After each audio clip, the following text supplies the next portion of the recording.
Series জয়ের লক্ষ্য নিয়ে আবারও নিউজিল্যান্ডের বিপক্ষে মাঠে নামতে যাচ্ছে বাংলাদেশ। গত ম্যাচে কিউইদের দাপটের সাথে হারিয়ে টাইগাররা এখন বেশ আত্মবিশ্বাসী। তবে দ্বিতীয় ম্যাচে কি টাইগারদের একাদশে কোনো পরিবর্তন আসবে, নাকি অপরিবর্তিত একাদশ নিয়ে মাঠে নামবে বাংলাদেশ? চলুন এক নজরে দেখে নেওয়া যাক দ্বিতীয় টি-20 ম্যাচের সম্ভাব্য একাদশ কেমন হতে পারে।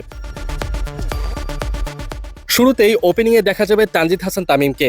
গত ম্যাচে তিনি ব্যাট হাতে তেমন একটা সুবিধা করতে না পারলেও তার উপর আস্থা রাখছে টিম ম্যানেজমেন্ট। অন্য প্রান্তে থাকবেন সাইফ হাসান। তামিমের মতো তিনিও গত ম্যাচে বড় রান পাননি। তবে নিউজিল্যান্ডের বিপক্ষে সিরিজ জয় নিশ্চিত করতে হলে এই ওপেনিং জুটিকে অবশ্যই জ্বলে উঠতে হবে। এরপরেই দেখতে পাওয়া যাবে অধিনায়ক লিটন কুমার দাসকে। কিউইদের বিপক্ষে প্রথম ম্যাচে 15 বলে 21 রান করেছিলেন তিনি।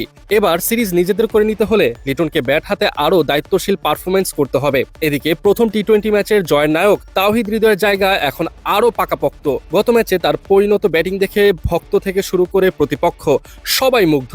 দ্বিতীয় ম্যাচেও এমন চমৎকার ইনিংস প্রত্যাশা করছে সবাই। অন্যদিকে রয়েছেন পারভেজ হোসেন ইমন। পিএসএল এর ইনজুরি কাটিয়ে দলে ফিরে গত ম্যাচে 22 গজে টর্নেডো তুলেছিলেন তিনি।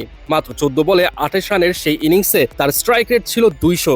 দলের বিপর্যয়ে তার এমন বিধ্বংসী ব্যাটিং আসন্ন ম্যাচেও অব্যাহত থাকলে বাংলাদেশের ব্যাটিং বিভাগ নিয়ে দুশ্চিন্তা অনেকটাই কমে যাবে।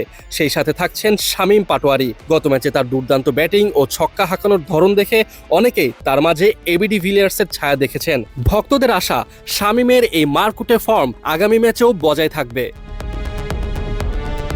স্পিন বিভাগে থাকছেন শেখ মেহেদী ও রিশাদ হোসেন। চট্টগ্রামের মাটিতে নিউজিল্যান্ডকে কাবু করতে এই দুজনের ঘূর্ণির উপর অনেক কিছুই নির্ভর করছে। গত ম্যাচে রিশাদ সর্বোচ্চ 2টি এবং শেখ মেহেদী 1টি উইকেট শিকার করেছিলেন। আর এদিকে পেস আক্রমণে থাকছেন 3 জন: তানজিম হাসান সাকিব, শরীফুল ইসলাম ও রিপন মণ্ডল। অভিষেক ম্যাচে রিপন মণ্ডল প্রত্যাশা অনুযায়ী পারফর্ম করতে না পারলেও নিজেকে প্রমাণ করার জন্য তাকে আবারও সুযোগ দেওয়া হতে পারে জাতীয় দলে।